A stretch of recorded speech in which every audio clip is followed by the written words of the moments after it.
So hello friends, कैसे हैं आप लोग। दोस्तों मैं हूं आपका दोस्त, आपका teacher CA doctor Amit Khandal.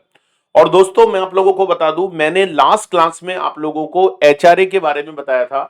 That is called house rent allowance, और इसका सेक्शन है 10 सबसेक्शन 13A।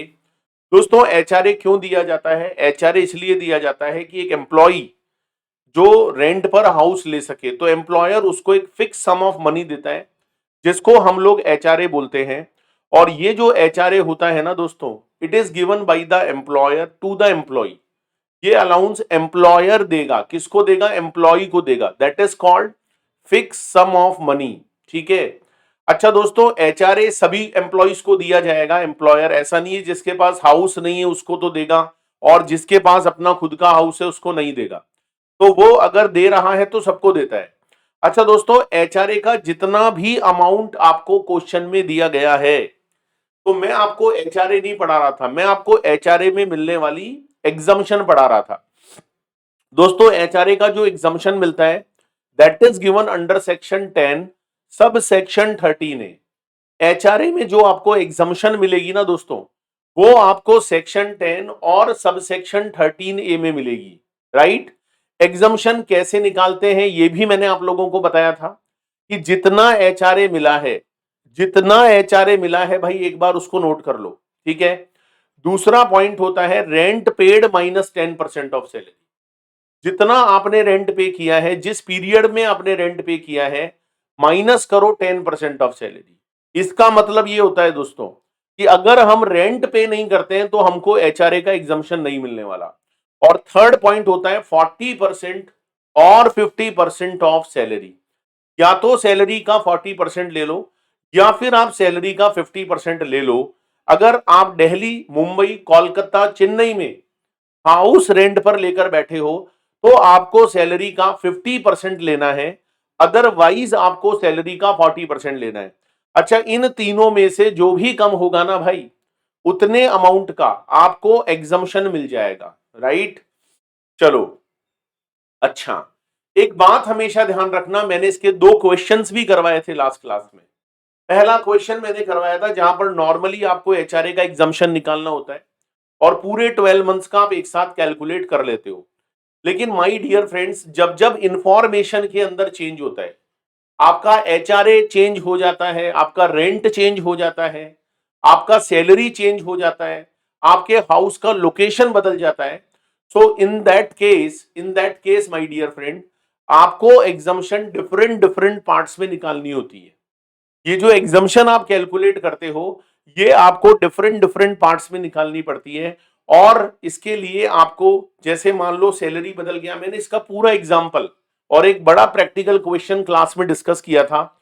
और एक्सपेक्ट करता हूं दोस्तों कि आपने उस क्वेश्चन को घर पर एक बार जरूर सॉल्व किया होगा। और मैंने कहा था भाई देखो, जब तक कॉपी में नहीं करोगे ना, मैं चाहे क्लास में कितना भी बता दूं, आपको आगे प्रॉब्लम्स आएंगी। तो आप खुद से करके देखिए। अगर आपने अभी भी नहीं किया है भाई, खुद से करके देखो, मेरी लास्ट क्लास में आप लोगों को मिल जाएगा। फिर भी कंफ्यूजन रहता है, डाउट रहता है भाई, तो आप मेरे को कांटेक्ट कर सकते हैं। कांटेक्ट नंबर मेरी ऐप के अंदर भी अवेलेबल है, और ये हमारा लास्ट वीडियो होगा जो हम यूट्यूब पर अपलोड करेंगे। तो वहां पर भी, इसके बाद अगर आपको क्लास लेनी रहेगी, तो आपको ऐप में जाकर कोर्स सब्सक्राइब करना रहेगा। तो वहां मैं जब यूट्यूब पर अपलोड करूंगा, तो दोस्तों वहां भी डिस्क्रिप्शन बॉक्स में मेरे कांटेक्ट नंबर आपको गिवन है। आप मुझे व्हाट्सएप करके आपका जो भी क्वेरी है, कंफ्यूजन है, डाउट है, आप मेरे से पूछ सकते हैं। राइट। तो ये सारी बात थी भाई। चलो, आज मैं आपको क्या पढ़ाऊंगा। देखो दोस्तों, हमने जब अलाउंस को स्टार्ट किया था, तो मैंने आपको बोला था कि जो अलाउंस होता है ना, वो अलाउंस बेसिकली यहां पर 3 टाइप्स का होता है। मैंने जब इसका स्टार्टिंग किया था, तो मैंने आपको पहले ही बोल दिया था कि जो अलाउंस होता है ना, अलाउंस, वो बेसिकली हमारा 3 टाइप का होता है। एक तो मैंने आपको टैक्सेबल अलाउंस के बारे में बताया था कि देखो, एक तो होते हैं फुल्ली टैक्सेबल अलाउंस। राइट। एक मैंने आपको बताया था पार्टली टैक्सेबल, और एक मैंने आपको बताया था दोस्तों फुल्ली एग्जेम्प्टेड, है ना। अच्छा, मैंने सबसे पहले आपको पार्टली टैक्सेबल अलाउंस पढ़ाया था। पार्टली के अंदर मैंने 2 टाइप के अलाउंस आप लोगों को पढ़ाए थे। एक तो मैंने आपको वो अलाउंस बताए थे जो एक्सपेंडिचर पर बेस एग्जम्पशन मिलती है।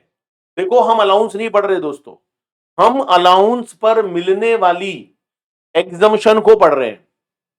तो दोस्तों, एक तो मैंने आपको एक्सपेंडिचर बेस एग्जम्पशन बताई थी कि जितना जितना आप एक्सपेंडिचर करोगे, जितना जितना आप एक्सपेंडिचर करोगे उतनी आपको एग्जम्पशन मिलती जाएगी, उतनी उतनी आप क्या ले सकते हो, एग्जम्पशन। लेकिन खर्चा जो होगा ना, एक्सपेंडिचर जो होगा, वो ऑफिशियल पर्पज के लिए होना चाहिए, वो ऑफिशियल पर्पज के लिए होना चाहिए, राइट।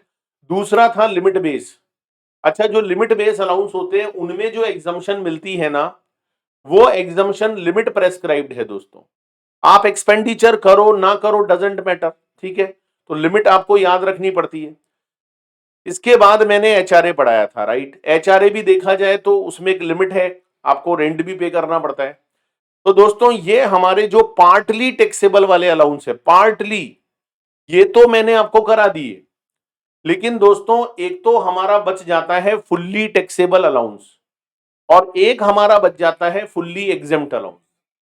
तो हम एक काम करते हैं दोस्तों, सबसे पहले फुल्ली एग्जेम्प्टेड वाले अलाउंस देख लेते हैं। फुल्ली एग्जेम्प्टेड का मतलब ये होता है कि अगर ये वाला अलाउंस आप लोगों के क्वेश्चन में कहीं भी नजर आएगा तो आप इस अलाउंस को बिल्कुल भी टैक्सेबल नहीं करोगे। ये जो अलाउंस मैं आपको बताने जा रहा हूं भाई, इसे हम फुल्ली एग्जेम्प्ट मानकर चलेंगे। तो जो भी अलाउंस मैं आपको अभी पढ़ाने वाला हूं, that is called fully exempted allowance. तो चलिए भाई, फुल्ली एग्जेम्प्टेड अलाउंस एक बार देख लेते हैं। फुल्ली एग्जेम्प्टेड अलाउंस की मैंने पूरी लिस्ट बना रखी है, लेकिन आपको पता तो होना चाहिए ना कि फुल्ली एग्जेम्प्ट में कौन सा आएगा। तो आप लोग अपना जो भी कॉन्सेप्ट रजिस्टर है भाई, उसको निकाल लो और फुल्ली एग्जेम्प्टेड अलाउंस को आप यहां पर नोट करना स्टार्ट कर दो भाई, ठीक है। तो आप एक बार स्क्रीन को पॉज करके इसको नोट कर सकते हो, फुल्ली एग्जेम्प्टेड अलाउंस को। तो चलिए दोस्तों, स्टार्ट कर देते हैं फुल्ली एग्जेम्प्ट अलाउंस कि भाई फुल्ली एग्जेम्प्ट अलाउंस में कौन कौन से आएंगे, ठीक है। तो मैं आप लोगों को यहां पर ये बहुत अच्छे से बताता हूं, समझाता हूं। चलो भाई, ध्यान दीजिएगा दोस्तों, फुल्ली एग्जेम्प्टेड अलाउंस हम यहां पर डिस्कस करने जा रहे हैं, राइट। तो फुल्ली एग्जेम्प्टेड अलाउंस हम यहां पर पढ़ने जा रहे हैं दोस्तों, ध्यान से समझिएगा। देखो, फुल्ली एग्जेम्प्टेड अलाउंस में कौन कौन से आते हैं। चार अलाउंस के नाम मैंने यहां पर लिखा है, फोर अलाउंस का नाम मैंने यहां पर लिखा है। सबसे पहला नेम मैंने लिखा है allowance paid by United Nation Organisation. दोस्तों, यूनाइटेड नेशन ऑर्गेनाइजेशन हमारी वर्ल्ड में एक बहुत बड़ा ऑर्गेनाइजेशन है, जिसको हम लोग शॉर्ट में यूएनओ बोलते हैं। आपने हो सकता है कभी इसका नाम भी सुना हो। तो जो यूनाइटेड नेशन ऑर्गेनाइजेशन होते हैं, इसके अंदर बहुत सारे लोग जॉब भी करते हैं, है ना। अच्छा, यूनाइटेड नेशन ऑर्गेनाइजेशन की बहुत सारी ब्रांचेस इंडिया में भी हैं। अब सपोज करो कोई एम्प्लॉय ऐसा है दोस्तों जो यूनाइटेड नेशन ऑर्गेनाइजेशन में जॉब करता है, ठीक है, वो वहां पर जॉब करता है दोस्तों। वो यूनाइटेड नेशन ऑर्गेनाइजेशन में मान लो जी जॉब करता है, तो उसको वहां पर क्या मिलेगा, अलाउंस मिलेगा, है ना। तो जो भी अलाउंस उसको यूनाइटेड नेशन ऑर्गेनाइजेशन के द्वारा दिया जाएगा दोस्तों, वो पूरा का पूरा अलाउंस, पूरा का पूरा allowance my dear friends exempted रहेगा। हम उसको बिल्कुल भी टैक्सेबल नहीं करेंगे, हम उसको फुल्ली एग्जेम्प्ट मानकर चलेंगे, राइट। सेकंड पॉइंट पर आ जाइए, कंपनसेटरी अलाउंस रिसीव्ड बाय जज। जितने भी जजेस होते हैं, अच्छा देखो यहां पर जज के बारे में बताया नहीं कि कौन से जज की बात हो रही है, हाई कोर्ट, सुप्रीम कोर्ट, कौन से जज की बात हो रही है। तो मैं आप लोगों को बता दूं भाई, कोई सा भी जज हो, चाहे वो सुप्रीम कोर्ट का जज हो, चाहे वो हाई कोर्ट का जज हो, चाहे वो सेशन कोर्ट का जज हो, तो ये जो जज लोग होते हैं ना भाई, इनको कंपनसेटरी अलाउंस मिलता है। कंपनसेटरी अलाउंस इसलिए मिलता है कि कई बार इनको एक्स्ट्रा वर्क करना पड़ता है, तो इनको एक एक्स्ट्रा कॉम्पनसेटरी अलाउंस मिलता है। अच्छा, ये जब भी देखो एग्जाम में जब अलाउंस आएगा ना, तो आपसे कोई ये नहीं पूछेगा कि भाई जरा इसका मीनिंग बता दो क्या है ना। आपके सामने तो ये लिखा हुआ आएगा भाई कॉम्पनसेटरी अलाउंस मिला है, और वो भी किसी जज को मिला है। तो आप कॉम्पनसेटरी अलाउंस को पूरा का पूरा एग्जेम्प्ट मानोगे। तो क्या आप इसको कभी बाहर लिखोगे, मैंने आपको फॉर्मेट बनवाया था, नहीं सर हम इसको बाहर नहीं लिखेंगे। हम तो नीचे वर्किंग नोट में लिख देंगे कि compensatory allowance received by the जज is fully exempt, it is not liable for tax. दोस्तों ये बिल्कुल भी टैक्सेबल नहीं होता है माय डियर फ्रेंड्स। चलिए थर्ड पॉइंट पर आ जाओ, sumptuary allowance. Sumptuary allowance given to high court और सुप्रीम कोर्ट जजेस। एक समचोरी अलाउंस होता है, ये नाम आएगा बस आपके सामने, उनका एक अलग से यूनिफॉर्म कोड होता है हाई कोर्ट सुप्रीम कोर्ट के जजेस का, तो उनको एक समचोरी अलाउंस दिया जाता है। अब आप इनका मीनिंग ढूंढना चाहो भाई समचोरी अलाउंस क्या है, तो बेसिकली जो हाई कोर्ट और सुप्रीम कोर्ट के जजेस होते हैं उनका एक अलग से यूनिफॉर्म कोड होता है, उनको एक अलग से स्टेटस मेंटेन करना पड़ता है, उसके लिए समचोरी अलाउंस मिलेगा। लेकिन दोस्तों समचोरी अलाउंस फुल्ली एग्जेम्प्टेड माना जाएगा, राइट। और लास्ट पॉइंट मैं आपको पहले भी बता चुका हूं, allowance given to government employees outside India. India के बाहर अगर कोई भी एम्प्लॉय जॉब कर रहा है और वो इंडियन सिटीजन है, ये मैंने पहले भी बताया था आपको कि वो क्या होना चाहिए, इंडियन सिटीजन, और हमारी जो गवर्नमेंट ऑफ इंडिया है वो उसको पैसा दे रही है। इसमें मैंने एम्बेसी का नाम लिया था दोस्तों, कि जितनी भी एम्बेसी वगैरह होती है, जो राजदूत होते हैं दोस्तों, एम्बेसी होती है, उन लोगों के लिए बात हो रही है। हमारे देश के अंदर से बहुत सारे लोग ऐसे हैं जो इंडियन सिटीजन हैं, लेकिन वो इंडिया के बाहर जॉब कर रहे हैं। कोई यूएसए में जॉब कर रहा है, कोई ऑस्ट्रेलिया में जॉब कर रहा है, कोई पाकिस्तान में जॉब कर रहा है। वो इसलिए कर रहा है भाई, वो हमारी इंडिया की गवर्नमेंट को वहां पर रिप्रेजेंट कर रहा है। तो जो हमारी गवर्नमेंट ऑफ इंडिया है ना, वो उसको अलाउंस देगी। और मैं आपको बता दूं भाई, जितना भी अलाउंस दिया जाएगा ना, वो पूरा का पूरा अलाउंस फुल्ली एग्जेम्प्ट माना जाएगा। Nothing shall be liable for tax. तो ये चार नाम आप याद रखना। एक तो यूनाइटेड नेशन ऑर्गेनाइजेशन अगर अपने एम्प्लॉइज को अलाउंस देगी तो that would be fully exempted. कोई भी जज हो, देखो यहां पर हाई कोर्ट सुप्रीम कोर्ट का नाम ले लिया, कोई भी जज हो, अगर उसको कॉम्पनसेटरी अलाउंस मिलेगा तो वो भी फुल्ली एग्जेम्प्ट माना जाएगा। हाई कोर्ट और सुप्रीम कोर्ट के जजेस को जो समचोरी अलाउंस मिलता है वो भी फुल्ली एग्जेम्प्टेड माना जाता है। और इंडिया के बाहर अगर कोई इंडियन सिटीजन काम कर रहा है और उसको गवर्नमेंट ऑफ इंडिया पैसा देती है, क्योंकि वो हमारे देश को वहां पर रिप्रेजेंट कर रहा है, वो हमारे कंट्री को वहां पर रिप्रेजेंट कर रहा है, तो जितने भी अलाउंस दिए जाएंगे दोस्तों, वो सारे के सारे allowance what ever name called fully exempted माने जाएंगे। Nothing shall be taxable. कोई अमाउंट दोस्तों वहां पर टैक्सेबल नहीं होने वाला, राइट। चलो अब हमारा लास्ट में बचता है फुल्ली टैक्सेबल। देखो जो पार्टली टैक्सेबल है वो मैंने पढ़ा दिया, जो फुल्ली एग्जेम्प्ट है वो मैंने पढ़ा दिया। अब मैं आपको फुल्ली टैक्सेबल अलाउंस पढ़ाऊंगा। तो अगर फुल्ली टैक्सेबल अलाउंस की हम बात करेंगे, और सपोज करो मुझे किसी का टैक्सेबल सैलरी निकालना है, तो जो फुल्ली टैक्सेबल अलाउंस होंगे उनका नाम लिखूंगा, और जितना पैसा मिला है उसको पूरा का पूरा मैं आउटर कॉलम में लिखूंगा। क्योंकि दोस्तों ये वो अलाउंस होते हैं जो कि फुल्ली टैक्सेबल होते हैं, इसमें आपको बिल्कुल एग्जम्पशन नहीं है। जितना पैसा मिलेगा दोस्तों, जितना पैसा मिलेगा वो पूरा का पूरा अमाउंट यहां पर फुल्ली टैक्सेबल होने वाला है। फुल्ली टैक्सेबल है ना, उसे हम यहां पर फुल्ली टैक्सेबल करके चलेंगे। अच्छा, उसमें सबसे पहला नाम आता है सिटी कॉम्पनसेटरी अलाउंस का, ठीक है, इंट्रीम अलाउंस का, सर्वेंट अलाउंस का, ठीक है, ट्रांसपोर्ट अलाउंस अगर वो अदर देन ब्लाइंड और हैंडीकेप्ड एम्प्लॉय को दिया है। याद करो दोस्तों, मैंने आप लोगों को जब लिमिट बेस एग्जम्पशन पढ़ाई थी तो वहां पर मैंने एक ट्रांसपोर्ट अलाउंस का नाम लिया था। ट्रांसपोर्ट अलाउंस जो दिया जाता है ना, वो घर से ऑफिस और ऑफिस से घर आने जाने के लिए दिया जाता है। लेकिन दोस्तों याद करो, वहां पर एक 3200 पर मंथ का लिमिट प्रेस्क्राइब्ड था। लेकिन मैंने क्या बोला था कि भाई ये जो एग्जम्पशन मिलेगी ना, ये जो 3200 पर मंथ का एग्जम्पशन मिलेगा, that is only given to the employee who is blind और हैंडीकैप्ड। तो अगर मान लीजिए कोई एम्प्लॉय ब्लाइंड नहीं है, कोई एम्प्लॉय हैंडीकैप्ड नहीं है, और उसको ट्रांसपोर्ट अलाउंस मिल रहा है, तो बताओ क्या वो फुल्ली टैक्सेबल होगा? द आंसर इज यस, वो अलाउंस फुल्ली टैक्सेबल होगा। अगर मान लो 5,000 महीने का मिल रहा है तो 5,000 महीना मतलब 12 मंथ्स नौकरी किए हो तो पूरा 60,000 टैक्सेबल होगा। 10,000 महीना मिल रहा है 12 मंथ्स नौकरी किए हो तो पूरा 1,20,000 वहां पर टैक्सेबल होगा दोस्तों। तो ये सारी बातें दोस्तों मैंने आप लोगों को बताई थी। अब आप कहोगे सर इनका मतलब क्या है? देखो मैंने लास्ट में क्या लिखा है, एनी अदर कैश अलाउंस। देखो आपको याद करने की जरूरत नहीं है दोस्तों, मैं बताता हूं। आपने सबसे पहले ये देखो, मैं आपको लिस्ट दिखाता हूं एक बार।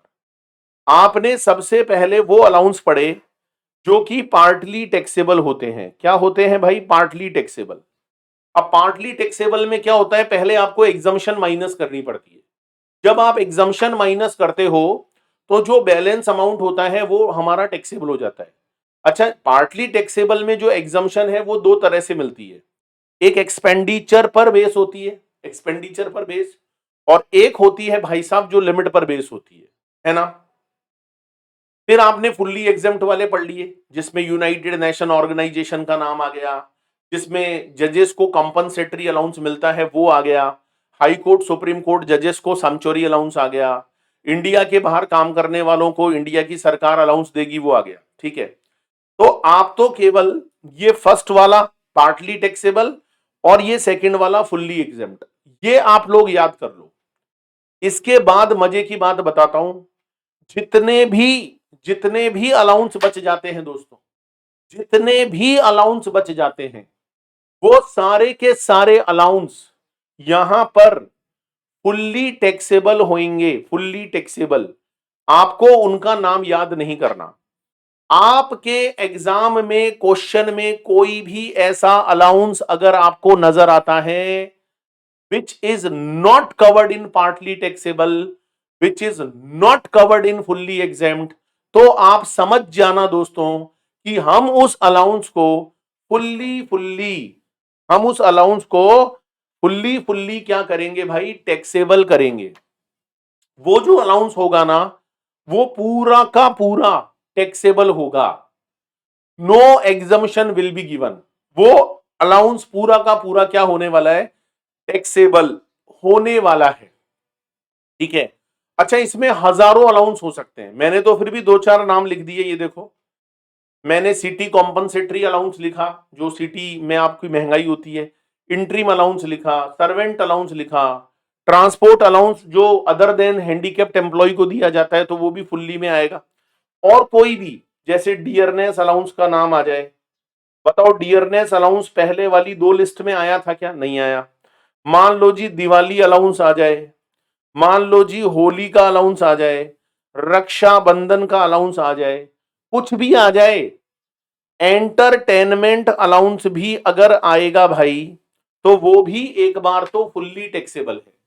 हाँ, जब आप ग्रॉस सैलरी निकालोगे, मैंने फॉर्मेट बनवाया था देखिएगा, वो एंटरटेनमेंट अलाउंस भी एक बार फुल्ली टैक्सेबल में जुड़ेगा, फिर वो आपका टोटल ग्रॉस सैलरी का पार्ट बनेगा। उसके बाद आप ग्रॉस सैलरी में से उस एंटरटेनमेंट अलाउंस की अंडर सेक्शन 16 डिडक्शन ले सकते हो। तो ये सारी बातें मैंने बताई थी। तो भाई आप पार्टली टैक्सेबल अच्छे से याद कर लो, जो फुल्ली एग्जेम्प्ट है उसको याद कर लो, और जितने भी अलाउंस बच जाते हैं वॉट एवर नेम कॉल्ड, उसका मीनिंग क्या है उस चक्कर में मत पड़ना भाई। आपका पेपर इनकम टैक्स का है, यहां पर हिंदी इंग्लिश का पेपर नहीं है। जो भी अलाउंस क्वेश्चन में नजर आ जावे ना, आपने चाहे उसका नाम कभी भी ना सुना हो, प्रोजेक्ट अलाउंस, ओवरसीज अलाउंस, कुछ भी, city compensatory allowance, Holi Diwali Rakshabandhan allowance, है ना, चेटी चंड अलाउंस, चेटी चंड भी एक फेस्टिवल होता है ना। तो जितने भी मिलेंगे भाई, अपने को दिमाग में बर्डन नहीं रखना कि भाई मैं तो पहला और दूसरा याद किया, इसके अलावा मुझे जो भी नजर आएगा मैं उसको फुल्ली टैक्सेबल करूंगा। अच्छा दोस्तों, डियरनेस अलाउंस अगर नजर आएगा तो जब आप टोटल सैलरी निकाल रहे हो टैक्सेबल, तो हम डियरनेस अलाउंस को फुल्ली ही टैक्सेबल करेंगे। वो रिटायरमेंट बेनिफिट का पार्ट है या नहीं है इससे कोई फर्क नहीं पड़ता। देखो रिटायरमेंट बेनिफिट का पार्ट है या नहीं है वो तो जब हम एचआरए की एग्जम्पशन निकालते हैं या हम आगे और कोई एग्जम्पशन निकालेंगे तो वहां हम डीए इफ वाला लेंगे। लेकिन जब हमें पूरी टैक्सेबल सैलरी निकालनी है तो जितना भी डियरनेस अलाउंस हमारे क्वेश्चन में गिवन होगा, हम उस डीए को पूरा पूरा फुल्ली टैक्सेबल करेंगे। हम उस डीए को फुल्ली फुल्ली पूरा का पूरा टैक्सेबल करेंगे। आई थिंक दोस्तों आप मेरी बात को बहुत अच्छे से समझ गए होंगे, राइट? तो चलिए, तो ये हमारा अलाउंस वाला जो पार्ट है ना, ये भाई साहब यहां पर कंप्लीट हो जाता है। ये हमारा जो है यहां पर कंप्लीट हो जाता है। तो अलाउंस में कोई दिक्कत आपको नहीं होनी चाहिए। अलाउंस के मैंने आपको क्वेश्चंस भी करवाए थे, है ना? एक बार और देख लेते हैं, अगर अलाउंस का कोई अलग से स्पेशल क्वेश्चन होगा तो वो भी मैं आप लोगों को बता देता हूं। ये देखिए, एक बार अपन अलाउंस के क्वेश्चंस भी देख लेते हैं। ये मैंने आपको एचआरए वाला जो क्वेश्चन है वो करवाया था, दैट इज क्वेश्चन नंबर, ये हमारा ये क्वेश्चन आपको एक बार घर से जरूर करके देखना है। इसके अलावा भाई सारे रिटायरमेंट बेनिफिट वाले क्वेश्चंस हैं, तो अभी आप रुक जाओ।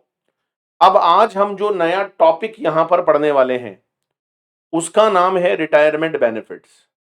और ये जो रिटायरमेंट बेनिफिट्स हैं, ये वो रिटायरमेंट बेनिफिट्स हैं दोस्तों, जब एक एम्प्लॉय रिटायर होता है eight the time of retirement, तो उसको एम्प्लॉयर पैसा देता है। आपने भी देखा होगा कि भाई आपकी फैमिली में, आपके रिलेटिव्स में अगर कोई रिटायरमेंट होता है तो आपने देखा होगा वो रिटायरमेंट पर पार्टी देता है, क्योंकि उसको भाई साहब पैसा मिलता है रिटायरमेंट पर। और बहुत सारे रिश्तेदार, रिलेटिव्स, पता होता है भाई इस आदमी को पैसा मिला है, तो कई लोग उसके पास पहुंच जाते हैं।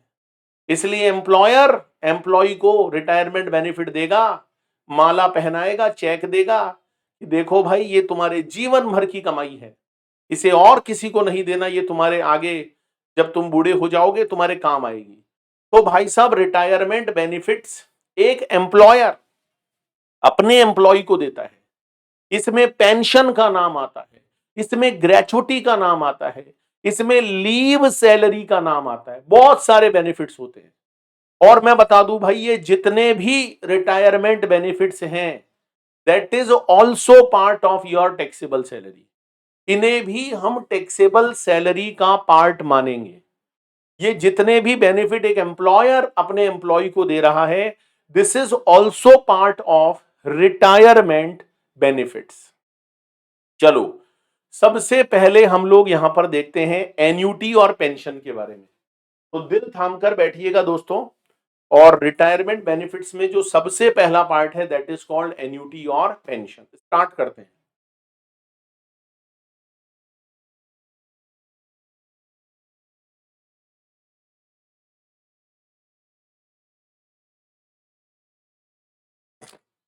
तो पहले एक बार आप एन्यूटी और पेंशन को समझ लो, फिर मैं आपको लिखने के लिए जो भी प्रॉपर टाइम है वो दूंगा, ठीक है?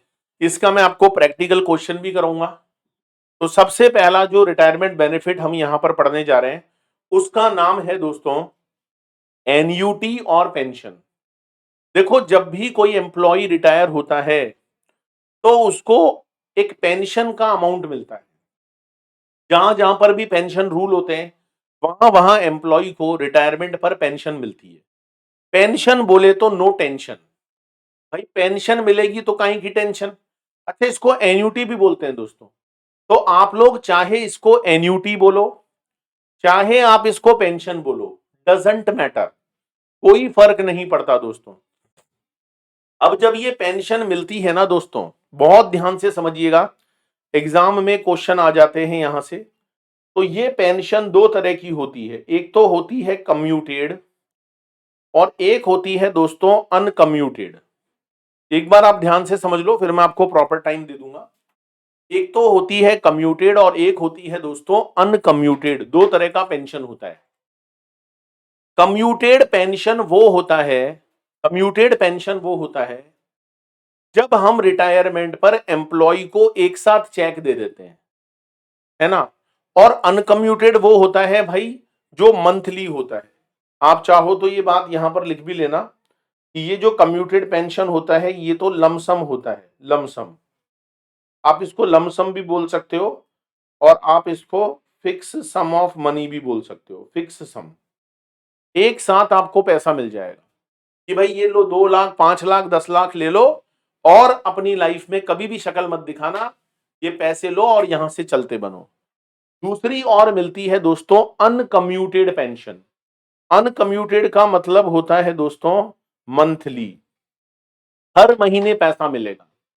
जब जब एम्प्लॉय की लाइफ जब तक चलेगी दोस्तों, तब तब एम्प्लॉयर उसको मंथली पेंशन देता है।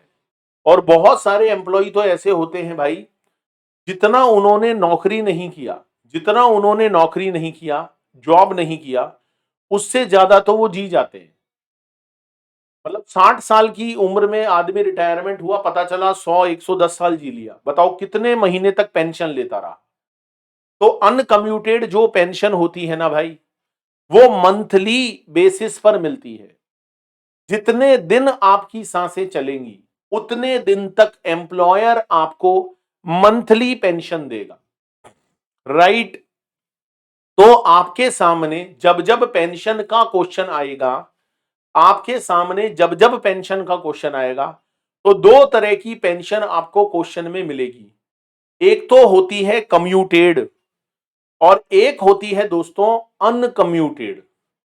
एक पेंशन हमारी कम्यूटेड होती है और दूसरी पेंशन हमारी अनकम्यूटेड होती है। तो आपको देखना है कि भाई it is a fix sum of money और whether it is monthly payment, क्योंकि दोनों का जो ट्रीटमेंट है इनकम टैक्स में वो डिफरेंट है। वो डिफरेंट है दोस्तों। मैं आपको बार बार एक ही बात बोल रहा हूं दोस्तों, हमारा ऑब्जेक्ट इनकम निकालना नहीं है, क्योंकि income is already given in the question. तो सर फिर हमारा ऑब्जेक्ट क्या है दोस्तों? हमारा ऑब्जेक्ट है टैक्सेबल इनकम को कंप्यूट करना। That is my object. हमारा जो ऑब्जेक्ट है ना भाई, वो टैक्सेबल इनकम को निकालना है, टैक्सेबल इनकम। तो हम पेंशन पढ़ रहे हैं, पेंशन में एक तो होता है कम्यूटेड और एक होता है दोस्तों अनकम्यूटेड। तो चलो भाई स्टार्ट करते हैं, कम्यूटेड और अनकम्यूटेड को समझने की कोशिश करेंगे। सबसे पहले कम्यूटेड समझ में आ गई। अब बात यह है भाई, जो पेंशन हमको मिली है ना, उसमें से एग्जम्पशन कितनी मिलेगी? एग्जम्पशन का मतलब है वो पार्ट जिस पर हमें टैक्स नहीं देना। तो कि हम एग्जम्पशन वाले पार्ट को तो हटा दें और जो बैलेंस पार्ट बचा है, और जो बैलेंस पार्ट बचा है हम उसको क्या कर दें भाई? टैक्सेबल कर दें। तो चलो हम सबसे पहले बात करते हैं कम्यूटेड पेंशन की। तो कम्यूटेड का मतलब क्या होता है ये तो आप बहुत अच्छे से जानते हो। कम्यूटेड का मतलब होता है my dear friends, fix sum of money. Fix sum of money को हम कम्यूटेड पेंशन बोलते हैं, जो कि हमें लमसम या फिक्स फॉर्मेट में मिलती है। अच्छा दोस्तों, ये जो कम्यूटेड पेंशन है ना, ये जो कम्यूटेड पेंशन है, इस कम्यूटेड पेंशन में एक बात आपको हमेशा याद रखनी है कि अगर ये आपको मिलती है और आप कैसे एम्प्लॉय हो, सेंट्रल गवर्नमेंट के एम्प्लॉय हो, या आप लोकल अथॉरिटी के एम्प्लॉय हो, या आप स्टैच्यूटरी कॉरपोरेशन के एम्प्लॉय हो, या आप मेंबर ऑफ सिविल सर्विसेज हो, या आप डिफेंस मतलब आर्मी वगैरह में काम करते हो, तो सेंट्रल गवर्नमेंट का एम्प्लॉय हो, लोकल अथॉरिटी का एम्प्लॉय हो।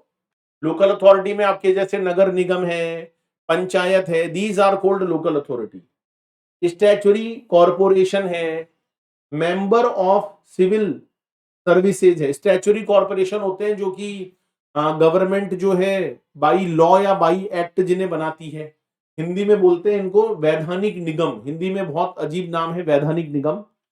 जितने भी कॉरपोरेशंस होते हैं, मेंबर ऑफ सिविल सर्विसेज हैं, जो सिविल सर्विसेज में मेंबर होते हैं, सिविल सर्विस का काम करते हैं। होम डिफेंस है, जैसे आपका मिलिट्री हो गया, आर्मी हो गया, पुलिस हो गया, ये सब।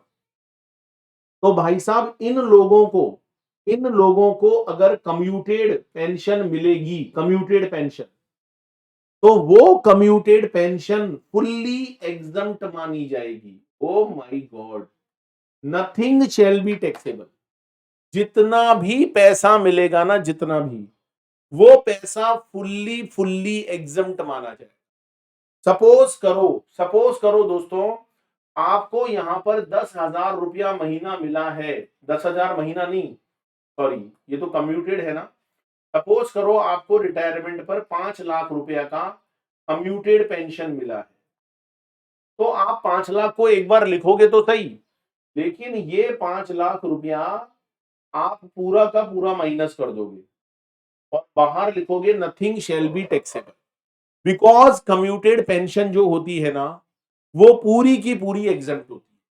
अगर सरकारी लोगों को कम्यूटेड पेंशन मिल रही है तो भाई साहब वो फुल्ली एग्जम्प्टेड है, nothing shall be liable for tax, कुछ भी टैक्सेबल नहीं होगा।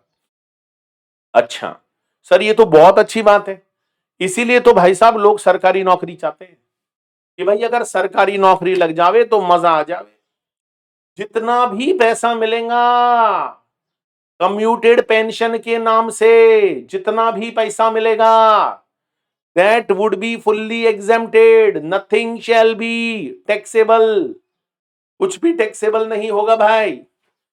लेकिन अगर हम बात करते हैं अदर एम्प्लॉइज की, अदर एम्प्लॉइज, तो सर अदर एम्प्लॉइज के केस में क्या होगा जरा बताना, अदर एम्प्लॉइज के केस में क्या होगा। आप टेंशन मत लो, मैं भी आपको पूरा प्रैक्टिकल क्वेश्चन भी करके दिखाऊंगा। तो अगर आप इस कैटेगरी में नहीं आते हो, central government, local authority, statutory corporation, इसमें अगर आप नहीं आते हो तो फिर आप अदर एम्प्लॉई माने जाओगे। अगर आप कहीं प्राइवेट नौकरी करोगे, मतलब अगर आप इस वाली कैटेगरी में कवर नहीं होते हो तो बाकी के जितने भी एम्प्लॉय बच गए भाई, उन सबको हम अदर एम्प्लॉय बोलते हैं। सर एक बात बताओ, जो बाकी के एम्प्लॉय बच गए हैं उनको अगर कम्यूटेड पेंशन मिलेगा तो क्या सर वो कम्यूटेड पेंशन टैक्सेबल होएगा या वहां पर भी एग्जम्पशन मिलेंगी? तो दोस्तों मैं आपको बता देता हूं, देखो अभी जो मैंने फर्स्ट कैटेगरी बताई उसमें तो फुल एग्जम्पशन है, कितना भी पैसा मिल जाए, 5 लाख, 10 लाख, 50 लाख, कितना भी मिल जाए भाई, नथिंग शेल बी टैक्सेबल। लेकिन अगर आप अदर एम्प्लॉइज की बात करते हो, अदर एम्प्लॉइज की which is not covered in category number 1, तो ऐसा नहीं है कि फुल एग्जम्पशन है, वहां पर एग्जम्पशन मिलेगी, या तो एग्जम्पशन 1/3 मिलेगी या दोस्तों एग्जम्पशन 1/2 मिलेगी है। हाँ, या तो एग्जम्पशन 1/3 मिलेगी या वो एग्जम्पशन आपको 1/2 मिलेगी, 1/3 या 1/2, 1/3 या 1/2। तो सर एक बोलो, या तो 1/3 बोलो या 1/2 बोलो। दोस्तों मैं आपको बताता हूं, देखो 1/3 एग्जम्पशन कब मिलती है, 1/3 एग्जम्पशन तब मिलती है जब आपको, ध्यान से सुनिएगा, यहां पर बहुत सारे लोग मिस्टेक कर देते हैं, जब आपको कम्यूटेड पेंशन के साथ में, जो कम्यूटेड पेंशन है उसके साथ में आपको ग्रेचुटी भी मिल रही हो। सर अब ये ग्रेचुटी क्या आ गया, मतलब ग्रेचुटी क्या होती है? दोस्तों ग्रेचुटी भी एक रिटायरमेंट बेनिफिट है, वो मैं आपको पेंशन के जस्ट बाद में पढ़ाऊंगा। ग्रेचुटी क्या होती है वो अभी आप छोड़ो, आप तो इतना सा सोच लो भाई कि अगर आपके क्वेश्चन में कम्यूटेड पेंशन के साथ ये लिखा हुआ है कि ग्रेचुटी इज ऑल्सो रिसीव्ड, जब आप क्वेश्चन को पढ़ोगे तो क्वेश्चन में मान लो ये लाइन आ गई कि हाँ भाई ग्रेचुटी भी मिली है, कितनी मिली है उसका क्या करना है वो बात की बात है। आप तो इतना सा देख लो कि क्या आपके क्वेश्चन में कम्यूटेड पेंशन के साथ क्या आपको ग्रेचुटी भी मिली है? अगर आंसर यस में आता है, हाँ ग्रेचुटी भी मिली है भाई, तो आप एग्जम्पशन ले लेना 1/3। और अगर आपको क्वेश्चन को आपने 2 बार पढ़कर देखा, 2 बार पढ़कर देखा, लेकिन उसमें ग्रेचुटी का कोई अमाउंट गिवन नहीं है, तो आप समझ जाना माय डियर फ्रेंड कि आपको कोई भी ग्रेचुटी नहीं मिली, कोई ग्रेचुटी आपको यहां पर नहीं मिली, ये आप यहां पर समझ जाना। तो I think my dear friends आप लोग समझ गए होंगे कि 1/3 कब लेना है और 1/2 कब लेना है, 1/3 कब लेना है और 1/2 कब लेना है, ये बात आप समझ गए होंगे कि भाई अगर ग्रेचुटी भी मिलती है साथ में, अभी मैं आपको क्वेश्चन भी करके दिखा दूंगा, तब तो एग्जम्पशन 1/3 ले लो। और अगर हमें कम्यूटेड पेंशन के साथ कोई भी ग्रेचुटी नहीं मिल रही, कोई भी ग्रेचुइटी अगर हमको नहीं मिल रही है कम्यूटेड पेंशन के साथ में, तो समझ जाना कि भाई एग्जम्पशन 1/2 मिलेगा। आप इसको ऐसे भी याद रख सकते हो कि भाई देखो, कम्यूटेड पेंशन भी मिली, ग्रेचुइटी भी मिली, ज्यादा पैसे मिल रहे हैं, तो सरकार एग्जम्पशन कम देगी, 1/3 ही देगी। सरकार कहेगी चलो टैक्स दो, इतने पैसे मिले। और अगर कम्यूटेड पेंशन के साथ कोई ग्रेचुइटी नहीं मिली है, इसका मतलब ज्यादा पैसा रिटायरमेंट पर नहीं मिला, तो सरकार फिर एग्जम्पशन ज्यादा दे देगी। भाई इतने से पैसे मिले बेचारे को, एग्जम्पशन 1/2 तो दे दो, चलो आधी एग्जम्पशन दे दो। ठीक है, यहां तक समझ में आ गया। मैं फिर से रिपीट कर रहा हूं, अगर commuted pension central government, local authority, statutory corporation, member of civil service, defence के लोगों को मिलती है, then nothing shall be taxable. Nothing shall be taxable, जितना पैसा मिलेगा फुल्ली एग्जेम्प्टेड माना जाएगा। लेकिन अगर यही पैसा अदर एम्प्लॉइज को मिलता है, तो अदर एम्प्लॉइज के केस में आपको देखना पड़ेगा कि क्या आपको ग्रेचुइटी भी मिला है। अगर आपको ग्रेचुइटी भी मिला है तो एग्जम्पशन विल बी 1/3, और अगर आपको ग्रेचुइटी नहीं मिला है तो एग्जम्पशन विल बी 1/2। लेकिन ये 1/3 और 1/2 आप करोगे किसका? तो मैं बता दूं भाई, ये 1/3 और 1/2 आप करोगे नॉर्मली एंटाइटल्ड टू रिसीव का। अब ये एक नई चीज है भाई, नॉर्मली एंटाइटल्ड टू रिसीव। ये क्या होता है नॉर्मली एंटाइटल्ड टू रिसीव? इसको दोस्तों समझने की कोशिश करते हैं, क्योंकि यहां पर बहुत सारे लोग मिस्टेक कर देते हैं। दोस्तों मैं समझाता हूं कि नॉर्मली एंटाइटल्ड टू रिसीव का मतलब क्या है। चलिए हम एक एग्जाम्पल से समझने की कोशिश करते हैं। सपोज करो दोस्तों, हमारे को कम्यूटेड पेंशन मिली। It is just an example, आपको लिखने का नीड नहीं है, क्योंकि अभी मैं आपको क्वेश्चन कराऊंगा तो वहां पर आपको बात और अच्छे से समझ में आ जाएगी। आपको यहां लिखने का नीड नहीं है। सुनो, सपोज करो हमें कम्यूटेड पेंशन मिलती है, और ये जो कम्यूटेड पेंशन है ये हमें 3 लाख मिलती है, 3 लाख। और हमें ये लिखा हुआ है कि ये जो कम्यूटेड पेंशन है ये हमको 60% मिली है, 60%। अगर हम चाहते दोस्तों तो हम कम्यूटेड पेंशन 100% भी ले सकते थे, हम 100% भी ले सकते थे, लेकिन हमने कम्यूटेड पेंशन 60% ली। क्यों ली मैं समझाता हूं। दोस्तों जब कोई एम्प्लॉय रिटायर होता है ना, तो उसके सामने 2 ऑप्शन होते हैं कि या तो वो पेंशन का पैसा एक साथ ले ले और मंथली ना ले। अच्छा, एक साथ लेने में पता है रिस्क क्या है?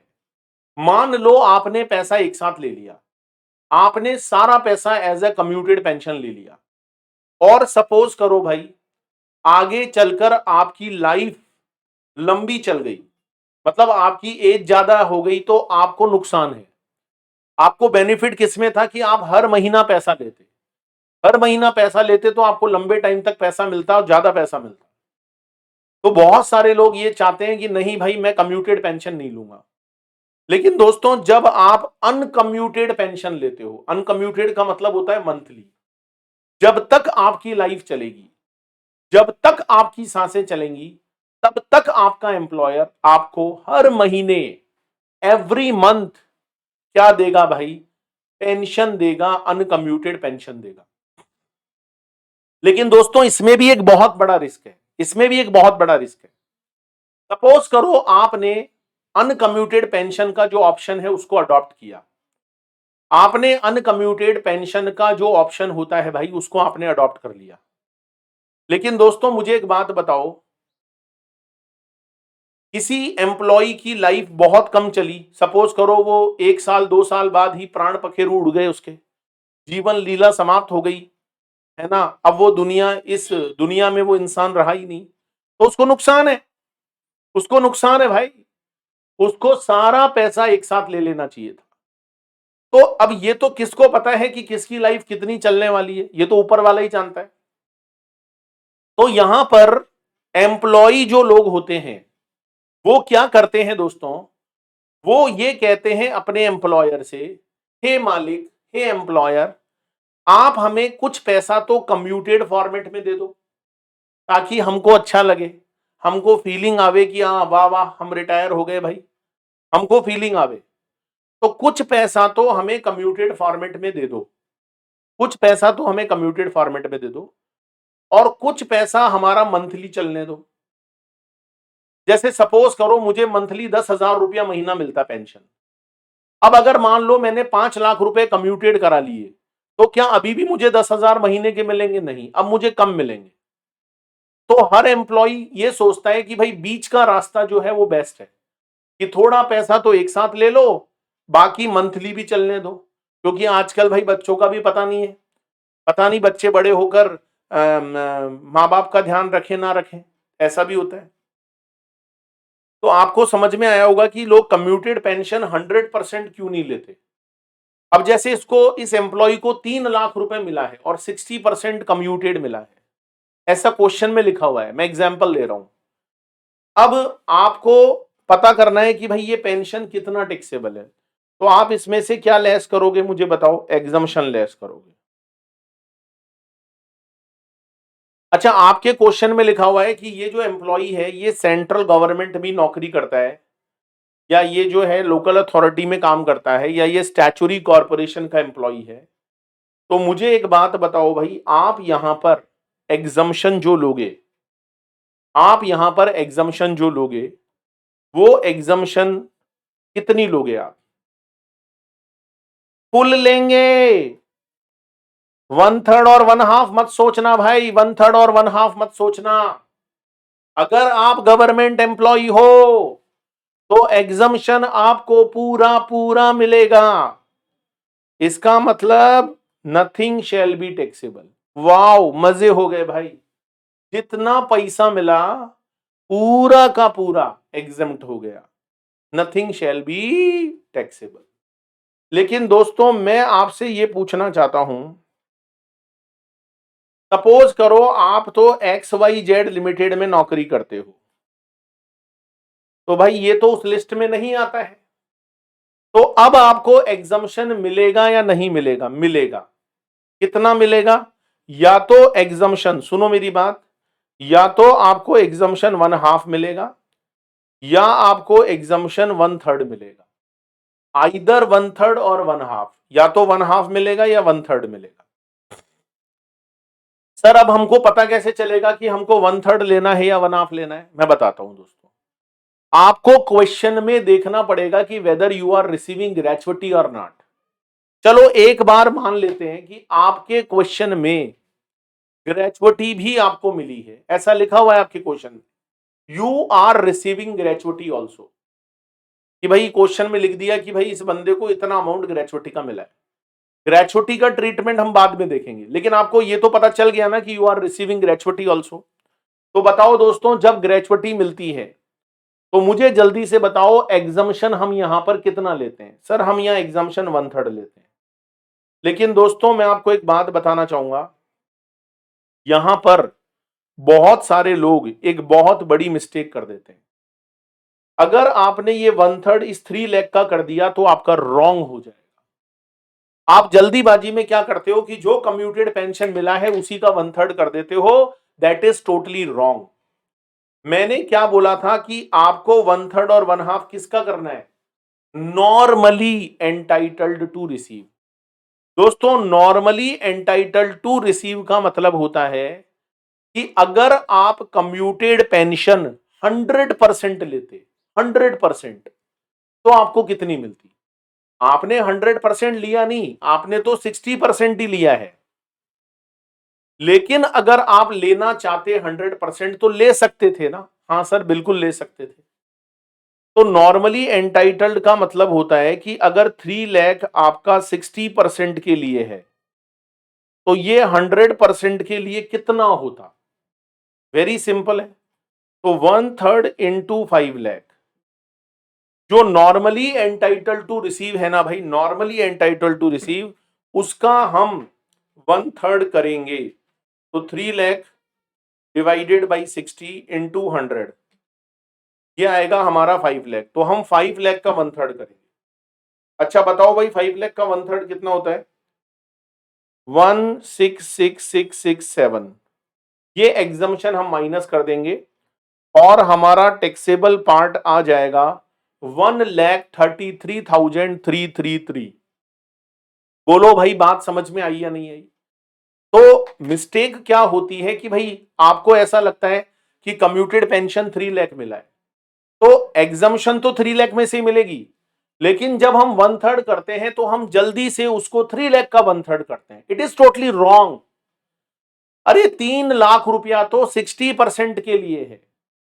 अगर हम इसको 100% पर कन्वर्ट कर लें तो उसको हम बोलेंगे नॉर्मली एंटाइटल टू रिसीव। देखो मैंने यहां पर लिखा भी है, नॉर्मली एंटाइटल टू रिसीव का मतलब क्या होता है? कम्यूटेड पेंशन रिसीव, जितना पैसा मिला है भाई वो लिख लो, जितना पैसा मिला है कम्यूटेड पेंशन का वो लिख लो, है ना। जैसे आपको मान लो 3 लाख मिला है, 3 लाख लिख लो, और आपको 60% के लिए मिला है तो नीचे 60 लिख लो और इंटू 100 कर लो। अच्छा, अगर आपको 40 के लिए मिल रहा है तो 40 लिख लो, 50 के लिए मिल रहा है तो नीचे 50 लिख लो, 80% मिला है तो नीचे 80 लिख लो। तो दोस्तों ऐसा करने से क्या निकल कर आ जाएगा? नॉर्मली एंटाइटल्ड टू रिसीव, हमारा नॉर्मली एंटाइटल्ड टू रिसीव निकल कर आ जाएगा, that is comes to 5 lakh. और हम इस 5 लाख रुपए का 1/3 करेंगे। अच्छा, 5 लाख का जब 1/3 करेंगे तो ये आएगा 166,667। तो जो बैलेंस अमाउंट है वो हमारा टैक्सेबल हो जाएगा 1,33,333। इज इट क्लियर और नॉट? पक्का समझ में आया आपको? अच्छा दोस्तों, मुझे एक बात बताओ, अगर आपके क्वेश्चन में ग्रेचुटी इज नॉट रिसीव्ड, बस आपको केवल कम्यूटेड पेंशन का पैसा ही मिला है, आपको क्वेश्चन में कंप्यूटेड पेंशन का पैसा ही दिया है, आपने क्वेश्चन को 2 बार 3 बार अच्छे से पढ़ लिया, कोई ग्रेचुटी आपको नहीं मिली दोस्तों, ग्रेचुटी का कहीं नाम ही नहीं है क्वेश्चन में, तो मुझे बताओ आप यहां पर एग्जम्पशन कितना लोगे? कितना एग्जम्पशन आप यहां पर लोगे भाई? सर हम एग्जम्पशन लेंगे 1/2। अब की बार मोदी सरकार नहीं, अब की बार हम एग्जम्पशन 1/2 लेंगे। दोस्तों जल्दीबाजी में मैं फिर बोल रहा हूं, आप इस 3 लाख का 1/2 नहीं कर देना भाई। अगर आप 3 लाख का 1/2 कर दोगे तो इट इज टोटली रॉन्ग। आपको ये 1/2 किसका करना है? Normally entitled to receive. और दोस्तों नॉर्मली एंटाइटल्ड टू रिसीव का मतलब क्या होता है पता है ना आपको? कि अगर 3 लाख रुपया 60% के लिए मिला है तो 100% के लिए कितना होता? 5 लाख होता। तो मैं इस 5 लाख का 1/2 करूंगा, और जब आप 5 लाख का 1/2 करोगे तो ये अमाउंट आएगा दोस्तों आपका 2,50,000। इसको माइनस कर दो, बैलेंस अमाउंट आपका क्या हो जाएगा? टैक्सेबल 50,000 आपका क्या हो जाएगा? तो एग्जम्पशन अगर देखो सरकारी है, मैं फिर रिपीट कर रहा हूं, तो फुल एग्जम्पशन है, कोई 1/3 मत देखना, कोई 1/2 मत देखना। लेकिन अगर आप अदर एम्प्लॉय वाली कैटेगरी में आते हो तो यू कैन टेक एग्जम्पशन 1/3 और 1/2। It is totally depends upon gratuity. If you are receiving gratuity also, then you can claim exemption 1/3. If you are not receiving any gratuity, you can claim exemption 1/2. लेकिन दोस्तों ये जो 1/3 और 1/2 आप करोगे ना, ये किसका करोगे? किसका करोगे आप 1/3 और 1/2? Normally entitle to receive. ठीक है ना? ऐसे करना पड़ता है आपको। इज इट क्लियर और नॉट? अच्छा सर एक बात बताओ, हमें क्वेश्चन में कहीं बताया ही नहीं कि ग्रेचुटी मिला है या नहीं मिला। भाई जब आपको कहीं भी क्वेश्चन में ग्रेचुटी के बारे में नहीं बोला तो ये आपको मानना पड़ेगा कि इट इज नॉट रिसीव्ड, क्योंकि अगर वो मिलता तो that is always given in your question. तो अगर आपके क्वेश्चन में no information is given in regarding to gratuity, तो भाई साहब आपको तो देखो यही मानकर चलना है, कि वो आपको नहीं मिला और आपको एग्जम्पशन 1/2 लेना है। अच्छा, और क्या क्या पॉसिबल सिचुएशन बन सकती है वो भी मैं आप लोगों को बताता हूं। सुनो, मान लेते हैं दोस्तों एग्जाम्पल, देखो मैं आपको वो सारी सिचुएशन कवर करा के चलूंगा, जहां जहां पर आपसे मिस्टेक हो सकती है। चलो अज्यूम कर लेते हैं, अज्यूम करते हैं दोस्तों,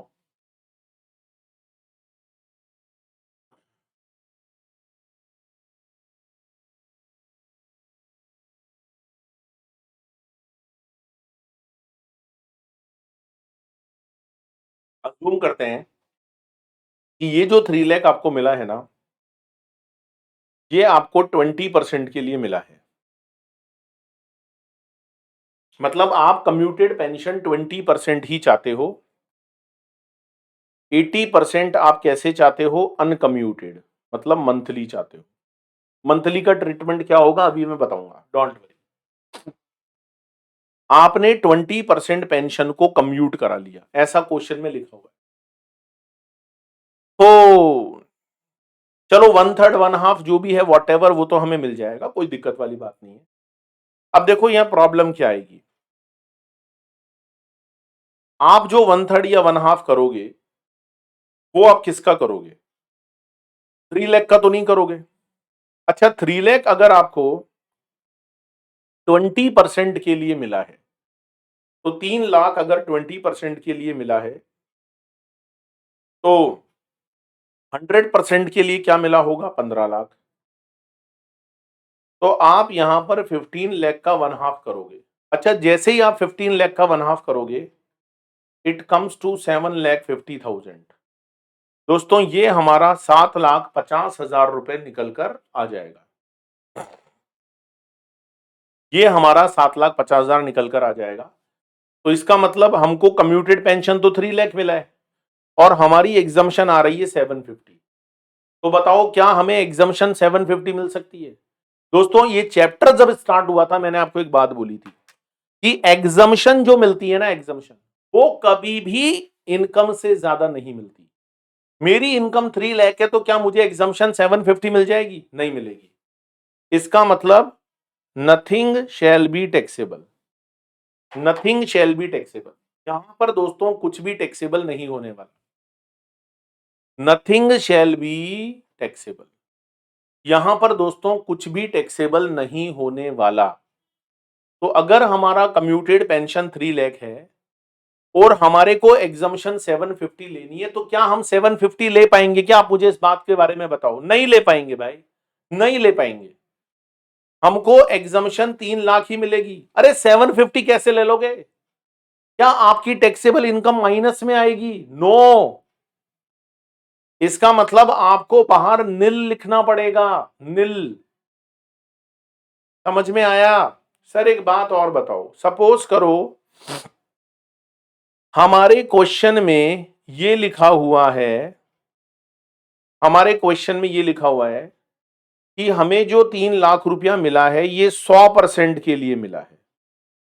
100 का मतलब ये होता है हमने पूरा ही अमाउंट कम्यूट करा लिया। हमने मालिक से कहा मालिक मालिक हमको तो सारे पैसे ही दे दो, क्योंकि हमको तो ऐसा लग रहा है हम ज्यादा लंबे ना जिएंगे भाई, हमें सारा पैसा अभी दे दो। ठीक है भाई सारा ले लो, मुझे क्या दिक्कत है। तो इसका मतलब ये बंदा अनकम्यूटेड पेंशन लेगा ही नहीं। इसकी जो मंथली पेंशन होती है जिसको हम लोग अनकम्यूटेड बोलते हैं वो तो जीरो होगी।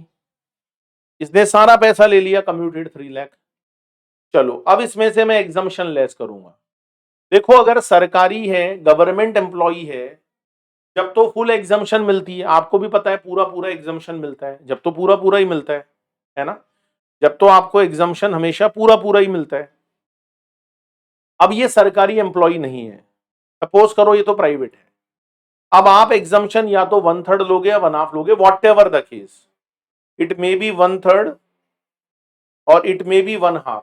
मुझे तो ये बताओ आप ये 1/3 और 1/2 किसका करोगे। सर अब की बार 3 लाख का ही करेंगे। क्यों करेंगे 3 लाख का, बिकॉज वो 3 लाख ऑलरेडी 100% पर है। अरे वो तो पहले से ही नॉर्मली एंटाइटल टू रिसीव है, पहले से ही 100% है भाई, पहले से ही 100% है। तो आप मेरी बात को समझे या नहीं समझे। तो आपको क्वेश्चंस में ये ध्यान रखना है भाई। मैं आपको फिर से रिपीट कर रहा हूं, आप लोग इसको नोट भी कर लीजिएगा, पॉज करके तो नोट भी कर लीजिएगा।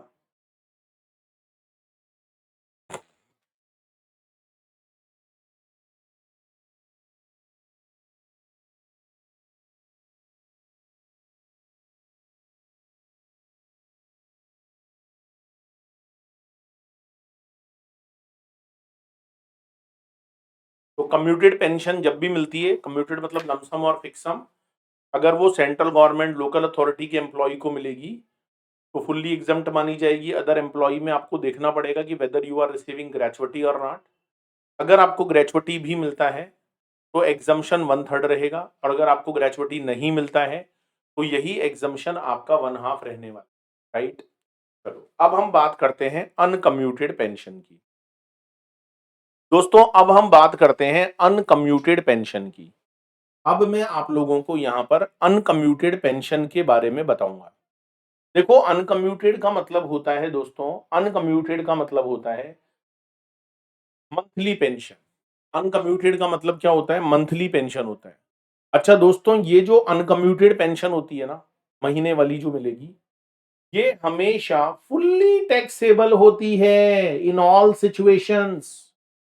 भाई साहब, जब जब क्वेश्चन में मंथली पेंशन मिल रही हो तो whether it is receive by government employee, whether it is received by private employee, doesn't matter, confuse नहीं हो जाना। मंथली पैसा जब जब मिलेगा वो भाई साहब फुल्ली फुल्ली टैक्सेबल रहेगा, फुल्ली टैक्सेबल। अगर आपको 5,000 रुपया महीना मंथली पेंशन है, 12 महीने मिला है भाई, तो हम 60,000 को फुल्ली टैक्सेबल करेंगे। चाहे आप सेंट्रल गवर्नमेंट में काम करो तो भी करेंगे, XYZ लिमिटेड में करो तो भी करेंगे, फुल्ली फुल्ली टैक्सेबल करेंगे। तो अनकम्यूटेड पेंशन का पैसा तो पूरा पूरा टैक्सेबल होगा, कोई एग्जम्पशन नहीं है। अच्छा दोस्तों, मुझे एक बात बताओ, सपोज करो आपकी मंथली पेंशन है 10,000 रुपए महीने, ठीक है, it is called uncommuted pension. आपकी मंथली पेंशन 10,000 महीना है, आप अपने एम्प्लॉयर के पास गए, मालिक मालिक, एम्प्लॉयर एम्प्लॉयर, मुझे 5 लाख रुपए कम्यूट करके दे दो, मुझे मंथली पेंशन में तो चाहिए लेकिन मुझे कम्यूटेड चाहिए। अच्छा मान लो उसने 5 लाख रुपए 60% कम्यूट करवाए हैं, ऐसा क्वेश्चन में लिखा है। तो मुझे एक बात बताओ, अगर 5 लाख रुपए आप एक साथ ले लोगे 60% कम्यूट करवा के, ठीक है, कम्यूटेड पेंशन का क्या ट्रीटमेंट होता है वो तो मैंने आपको बता रखा है। मुझे इतना सा बता दो दोस्तों, क्या ये मंथली जो पेंशन होती है क्या ये मिलना बंद हो जाएगी आपको? अगर आप 60% पैसे को कम्यूट करा लोगे तो क्या ये जो मंथली पेंशन है अनकम्यूटेड वाली, क्या ये मिलना बंद हो जाएगी आपको? नहीं।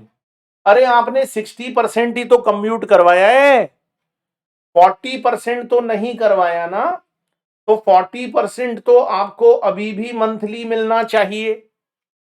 तो इसका मतलब अब 10,000 तो नहीं मिलेंगे, 10,000 तो तब मिलते जब आप कम्यूट नहीं करवाते। बताओ दोस्तों, अब आपको मंथली पेंशन कितनी मिलेगी? सोचो सोचो, रटने की बात नहीं है। सर अब हमें मंथली पेंशन मिला करेगी 10,000 का 40% मतलब 4,000 रुपया महीना।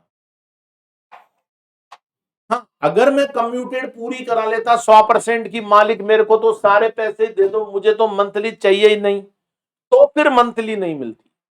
अगर मैं 60% कम्यूट करा लूंगा तो 40% तो मुझे महीने का मिलेगा ना भाई, बंद थोड़ी हो जाएगा। अगर मैं 70% कम्यूट करा लूंगा तो अनकम्यूटेड जो मंथली है वो मुझे 30% मिलेगा ना। यही मैं आपको समझाना चाह रहा था दोस्तों। बोलो भाई, ये पेंशन वाली बात समझ में आ गई? देखो मैंने नीचे एग्जांपल्स में भी लिखा है यही बात लिखी है। क्या लिखा है मैंने? If a person is entitled to receive a pension of 10,000 per month for rest of the life. मान लो जी कोई एम्प्लॉय रिटायर होता है और वो एम्प्लॉय 10,000 रुपए महीने की पेंशन लेना चाहता है for rest of the life, rest of the life ही में commute 1/4 25% of this amount. Suppose करो वो 25% कम्यूट करवा लेता है, 1/4, मतलब उसने 1.5 लाख रुपया सपोज करो ले लिया 25%। तो क्या अब उसको मंथली पेंशन मिलना बंद हो जाएगी? Your answer is no. अब उसको 10,000 तो नहीं मिलेंगे, बिकॉज उसने 25% पैसा कम्यूट करवा लिया। अब उसको 75% ही मिलेगा। तो 10,000 का आप 75% निकालोगे तो इट कम्स टू 7500। तो महीने का पैसा उसको 7500 मिलेगा।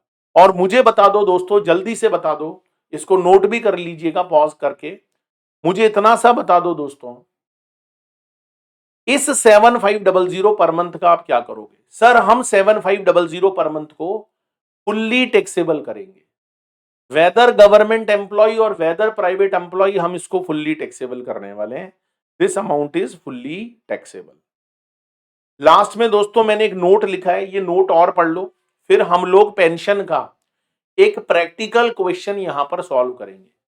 देखो नोट में क्या लिखा है दोस्तों, नोट में क्या लिखा है, मेरी बात को बहुत ध्यान से सुनिएगा। नोट में लिखा है कि ये जो जजेस होते हैं, जजेस कौन से जजेस भाई? एक तो सुप्रीम कोर्ट और एक हाई कोर्ट, और किसी जज की बात नहीं कर रहा। सुप्रीम कोर्ट हमारे देश में सबसे बड़ा कोर्ट है, उच्चतम न्यायालय, और एक होता है हाई कोर्ट जो हर स्टेट में होता है, उच्च न्यायालय। इनके जो जज होते हैं, ओहो बहुत बड़ी पोस्ट होती है भाई, भगवान के समान जजेस, माय लॉर्ड। तो ये जो माय लॉर्ड होते हैं भाई, सुप्रीम कोर्ट और हाई कोर्ट के जजेस, इनको जितना भी कम्यूटेड पेंशन मिलेगा, कम्यूटेड, कम्यूटेड मतलब एक साथ जो मिलता है, वो भी एंटायरली फुल्ली एग्जम्प्ट होता है। मैंने ऊपर सेंट्रल गवर्नमेंट का नाम लिखा था, लोकल अथॉरिटी का नाम लिखा था, स्टैचुरी कॉर्पोरेशन का नाम लिखा था, है ना भाई? तो इसमें ये एक कैटेगरी और जोड़ लेना कि जो हाई कोर्ट और सुप्रीम कोर्ट के जजेस होते हैं, इनको जितना भी पैसा मिलेगा कम्यूटेड पेंशन, अनकम्यूटेड नहीं, अनकम्यूटेड तो सबके लिए टैक्सेबल होगा, चाहे कोई भी हो।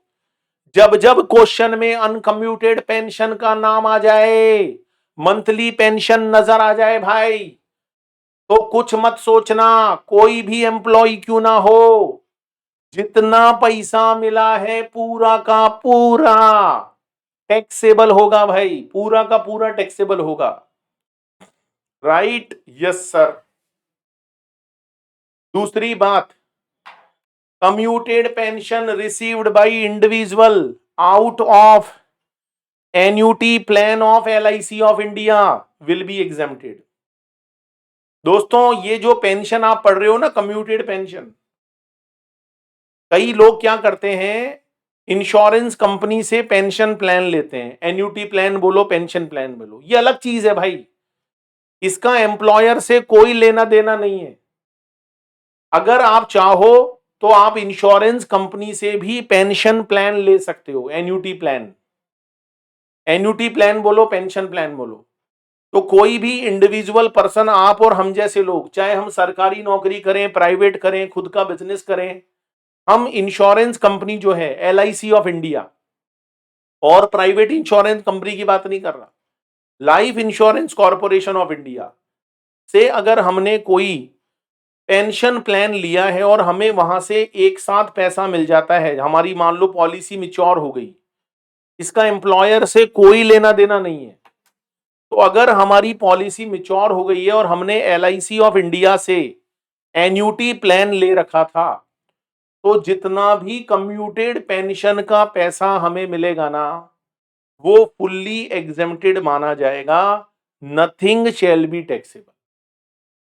और अगर मान लो, वैसे तो ये एग्जेम्प्टेड है, अगर हमें टैक्सेबल करना भी होता, चलो अगर मान लेते हैं ये पैसा टैक्सेबल होता, तो जरा सोच के बताना दोस्तों, क्या आप इसको सैलरी हेड में टैक्सेबल करते? जल्दी से बताओ, सोच के बताना, क्या ये सैलरी में टैक्सेबल होता? नो, ये सैलरी में टैक्सेबल नहीं होता। व्हाई? क्योंकि भाई एम्प्लॉयर एम्प्लॉय रिलेशन तो है ही नहीं, LIC कोई हमारी एम्प्लॉयर थोड़ी ना है। तो अगर हमें पैसा मिल भी जाता तो भी हम सैलरी में टैक्सेबल नहीं करते उसको। कहां करते हम उसको टैक्सेबल? हम उसको टैक्सेबल करते भाई साहब इनकम फ्रॉम अदर सोर्स। हम उसको अदर सोर्स वाले हेड में क्या करते? अदर सोर्स वाले head. It will be taxable under income from other source. ये जो कंप्यूटेड पेंशन हमें मिली है भाई, ये पूरा का पूरा अदर सोर्स में टैक्सेबल होता। खैर अभी तो छोड़ो, अभी तो टैक्सेबल है ही नहीं, ये तो फुल्ली एग्जेम्प्ट है। लेकिन अगर करते भी, टैक्सेबल करते भी, तो मैं आपको बता रहा हूं ये सैलरी हेड में नहीं होता, ये इनकम फ्रॉम अदर सोर्स में जाता। तो पेंशन समझ में आई आप लोगों को?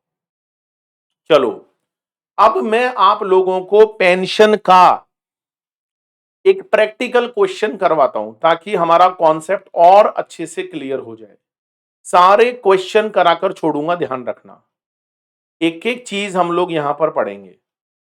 चलो जी, तो अब हम लोग यहां पर क्वेश्चन करते हैं।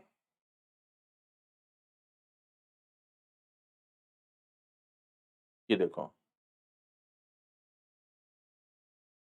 क्वेश्चन 1 हमारा हो गया था, क्वेश्चन 2 हमारा हो गया था। ये है हमारा क्वेश्चन 3। बहुत अच्छा क्वेश्चन है, सॉल्व करते हैं इसको। क्वेश्चन 3 हम लोग यहां पर सॉल्व करेंगे। क्वेश्चन 3 में क्या लिखा है दोस्तों? Mister Sagar, mister Sagar who retired on 1 October 2021। Mister Sagar का जो रिटायरमेंट है वो कब हुआ है? देखो 1 अक्टूबर 2021 को हुआ है। तो मुझे एक बात बताओ, कोई बंदा अगर रिटायर होगा तो उसके बाद ही तो उसको पेंशन मिलेगी। तो वो 1 अक्टूबर को रिटायर हुआ है तो उसको पेंशन 1 अक्टूबर से ही मिलेगी। अच्छा मुझे बताओ दोस्तों, कितनी पेंशन मिलेगी? में लिखा है 5,000 रुपया महीना, 5,000 पर मंथ। क्वेश्चन को ध्यान से पढ़ें ताकि आपसे मिस्टेक ना हो, ठीक है। On 1 Feb 2022 he commuted 60% of his pension and received 3 lakh as commuted pension। तो देखो रिटायरमेंट 1 अक्टूबर को हुआ था। अक्टूबर, नवंबर, दिसंबर, जनवरी, 4 महीने तक ये बंदा पेंशन 5,000 रुपए महीने लेता है। लेकिन 1 फेब को इसका कोई फ्रेंड आ गया होगा, उसने इसको थोड़ा ज्ञान दे दिया, नॉलेज दे दी कि अबे तेरे को देखने से लग नहीं रहा कि तू ज्यादा लंबा जिएगा, मेरी बात मान, थोड़े पैसे कम्यूट करा ले। तो ये मालिक के पास पहुंच गया कि मालिक मालिक मुझे कम्यूटेड पेंशन दे दो। अच्छा मालिक ने इसको 3 लाख रुपए दे दिए। कितना कम्यूट करवाया? 60% का। यू आर, अच्छा बताओ 60% अगर कम्यूट करा लिया है तो क्या 1 फेब से इसको मंथली पेंशन मिलना बंद हो जाएगी? क्या इसको अनकम्यूटेड पेंशन मिलना बंद हो जाएगी 1 फेब से? The answer is no. भाई अगर 60% कम्यूट करा ली है तो अनकम्यूटेड मिलना कैसे बंद हो जाएगी? अभी भी 40% तो मिलेगी ना इसको। ऐसा थोड़ी है कि वो मिलना ही बंद हो जाएगी, ना जी ना।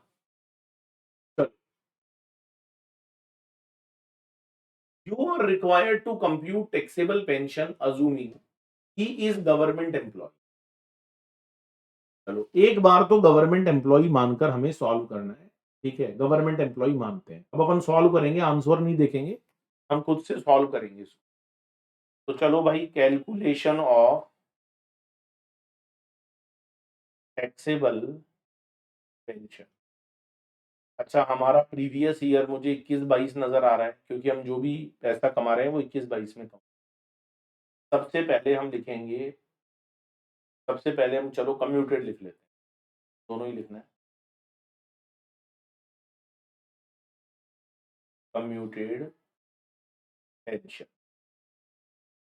दोस्तों मुझे बताओ इस क्वेश्चन में मिस्टर सागर को कम्यूटेड पेंशन कितनी मिली है? 3 लाख मिली। अच्छा हम इसको क्या मान रहे हैं? ए में गवर्नमेंट। अच्छा गवर्नमेंट एम्प्लॉय को कम्यूटेड पेंशन मिली है, माइनस करेंगे एग्जम्पशन। सोच समझकर बताना दोस्तों कितनी एग्जम्पशन मिलेगी, ठीक है। आप चाहो तो भी समझ लो, फिर आप खुद कर लेना, कॉपी में खुद करोगे तो ही प्रैक्टिस होगी। देखो बताओ कितनी एग्जाम्शन मिलेगी? गवर्नमेंट एम्प्लॉय ये कितनी मिलेगी? 1/3 मिलेगी, 1/2 मिलेगी? ना जी ना, 1/3 1/2 के चक्कर में मत पड़ना। गवर्नमेंट एम्प्लॉय है भाई, सारा अमाउंट एग्जम्प्ट होगा पूरा। 60% मिले 100 मिले क्या फर्क पड़ता है, सरकारी का तो फुल एग्जम्पशन होता है भाई। तो बाहर आएगा नील। और जितनी भी एग्जम्पशन आप लोग लेते हो ना वो सब सेक्शन 10 में मिलती है। ऐसा लिखना जरूरी नहीं है, बस जस्ट फॉर योर नॉलेज बता रहा हूं। तो क्या बताओ भाई, कम्यूटेड पेंशन टैक्सेबल होगी? The answer is no. सरकारी है, फुल एग्जम्प्ट होगी। इसके बाद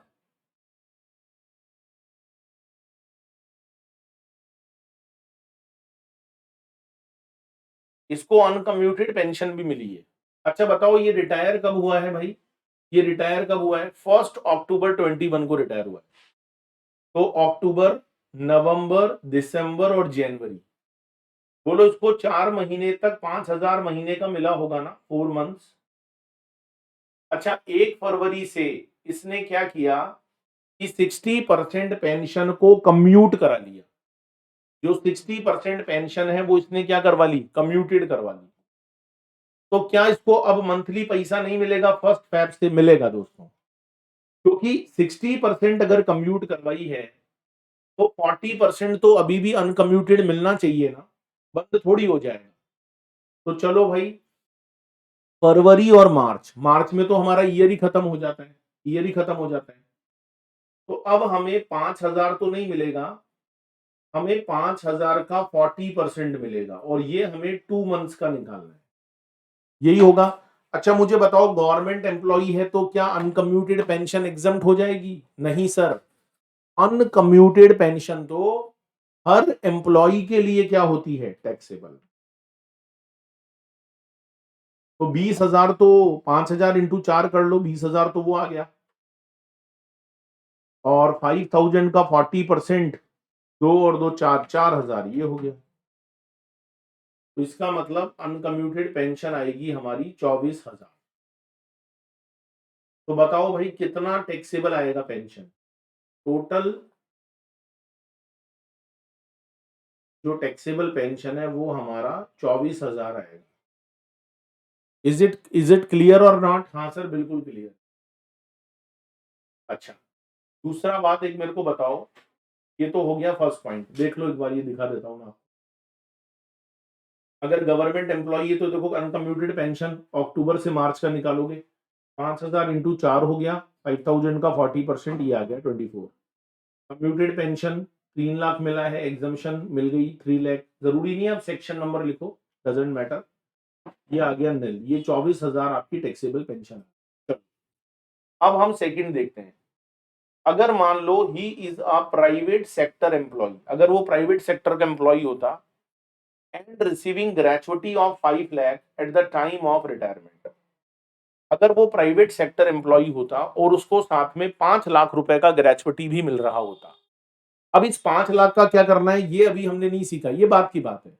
आपको ये पता लग गया ना कि ग्रेचुटी मिली है, 5 लाख मिले, 4 लाख मिले, 6 लाख मिले, डजेंट मैटर, मिली है ना आपको, आपको ग्रेचुटी मिली है ना।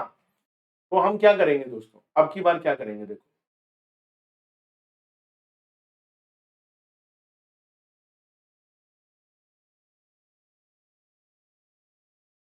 अगर हम इसको प्राइवेट सेक्टर का एम्प्लॉय मानते हैं, सबसे पहले हम लिखेंगे कम्यूटेड पेंशन कितनी मिली है? 3 लाख। अच्छा दोस्तों ये 3 लाख हमको 60% के लिए मिला है लेस एग्जम्पशन। दोस्तों मुझे एक बात बताओ, क्या यहां पर एग्जम्पशन फुल मिल जाएगी? क्या आप यहां पर एग्जम्पशन पूरी ले लोगे? नहीं, बिकॉज ये प्राइवेट सेक्टर है तो यहां एग्जम्पशन फुल आपको नहीं मिलेगी, नहीं मिलेगी दोस्तों। यहां पर एग्जम्पशन आपको फुल नहीं मिलने वाली। तो कितनी मिलेगी एग्जम्पशन? मैंने समझाया था। अच्छा 1/3 लोगे या 1/2 लोगे, जल्दी से बताओ। आपको ग्रेचुटी मिल रही है, लिखा हुआ है क्वेश्चन में, जल्दी से बताओ आप एग्जम्पशन 1/3 लोगे या 1/2 लोगे? सर हम एग्जम्पशन लेंगे यहां पर 1/3।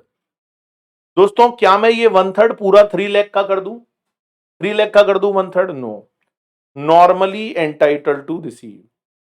दोस्तों मुझे बताना नॉर्मली एंटाइटल्ड टू रिसीव का क्या मतलब होता है कि अगर हम कम्प्यूटेड पेंशन को 100% लेते तो कितनी मिलती। तो 3 लाख डिवाइडेड बाई 60 इंटू 100। अगर आप जल्दीबाजी में 3 लाख का कर दोगे तो रॉन्ग हो जाएगा। तो कितना आएगा 166667। तो बैलेंस जो टैक्सेबल पार्ट है वो बाहर निकलेगा 133333। तो हमारा काम पेंशन निकालना नहीं है, हमारा काम टैक्सेबल पेंशन निकालना है। और टैक्सेबल पेंशन तो तभी बाहर आएगा ना भाई जब आप एग्जम्पशन माइनस करोगे। यहां तक क्लियर है सब लोगों को। तो ये तो हो गया कम्यूटेड। चलो अब बात कर लेते हैं अनकम्यूटेड पेंशन की। अब हम यहां पर बात कर लेते हैं अनकम्यूटेड पेंशन की।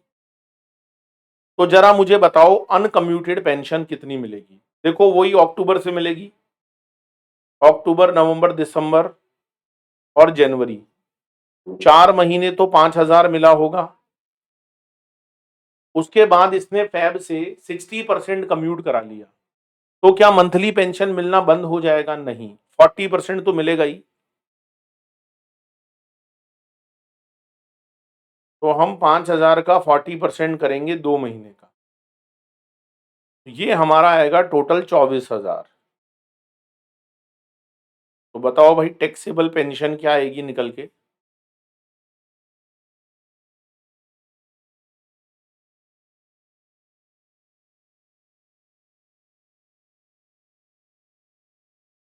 वन 157,333। देख लो ये आ गया 157,333।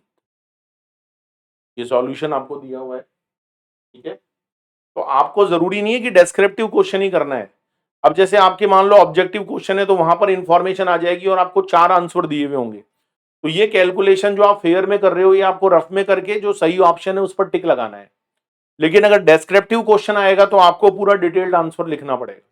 तो कुल मिलाकर चाहे क्वेश्चन आपका डेस्क्रिप्टिव हो या ऑब्जेक्टिव हो, आपको कैलकुलेशन तो करनी पड़ेगी। राइट, रूल तो आपको याद होना ही चाहिए। अच्छा, क्वेश्चन में लिख रहा है कि अगर वो प्राइवेट सेक्टर का एम्प्लॉय होता, सी पॉइंट दे देते हैं इसको, and he did not receive any gratuity eight the time of retirement, और उसको ग्रेचुटी नहीं मिल रही होती, तो बताओ भाई अब आपका आंसर क्या होता? अब आपका आंसर क्या होता? तो प्राइवेट सेक्टर का ग्रेचुटी नहीं मिल रही तो सब कुछ सेम रहेगा। मैं बता देता हूं आपको, ये जो आप 1/3 ले रहे हो ना, इसकी जगह बस आपको 1/2 करना है। क्योंकि if you are not receiving gratuity तो यू शुड टेक एग्जम्पशन 1/2। तो जब आप 1/2 करोगे तो यहां पर एक चेंज और आएगा।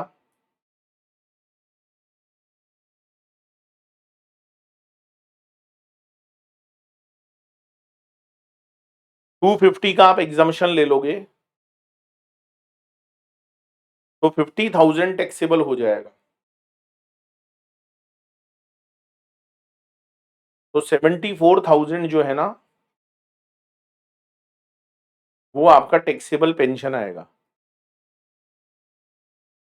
ये जो 74,000 है ये आपका टैक्सेबल पेंशन आएगा। बस ये चेंज होगा दोस्तों। तो आई थिंक आप मेरी बात को बहुत अच्छे से समझे होंगे। काफी बातें आप लोगों को यहां पर क्लियर भी हुई होंगी, है ना? तो चलिए दोस्तों, आज की इस यात्रा को हम यहीं खत्म करते हैं।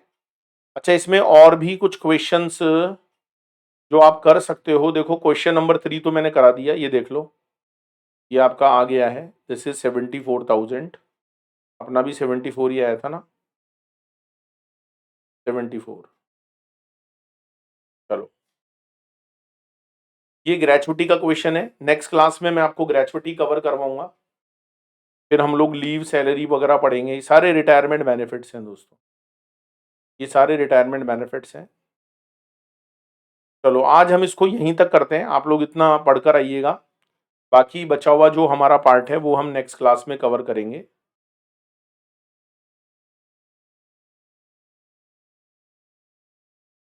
आप ये वाला कर सकते हो यहाँ पर, नहीं तो रुक जाओ।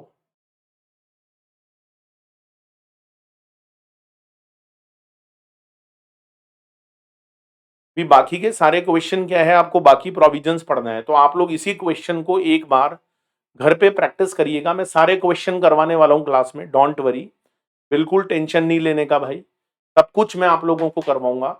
और ये वीडियो अगर आप यूट्यूब पर देख रहे हो तो भाई this is my last video. Description box में मैंने लिंक दे रखा है, इसके बाद आपको सारी क्लासेस हमारे ऐप के ऊपर मिलेगी, जो अमित खांडल क्लासेस ऐप है, उसको आप प्ले स्टोर से डाउनलोड कर लो मोबाइल पर। मोबाइल पर भी चलेगा, लैपटॉप पर देखना है लैपटॉप पर भी चलेगा, बाकी सारा कंटेंट आपको मेरी ऐप पर मिलेगा। ठीक है, तो मैंने डिस्क्रिप्शन बॉक्स में लिंक दिया है, वहां से आपको हमारी क्लासेस मिल जाएगी। चलिए दोस्तों, तो मिलते हैं, प्रैक्टिस करिएगा घर पे, नोट्स हैंड राइटिंग खुद से बनाइएगा, है ना। वैसे मैं पीडीएफ शेयर करूंगा, लेकिन आपको खुद से बनाने हैं। आज के लिए इतना ही। लास्ट में एक ही बात बोलूंगा, जोश दिल में जगाते चलो और जीत के गीत गाते चलो। Thank you very much.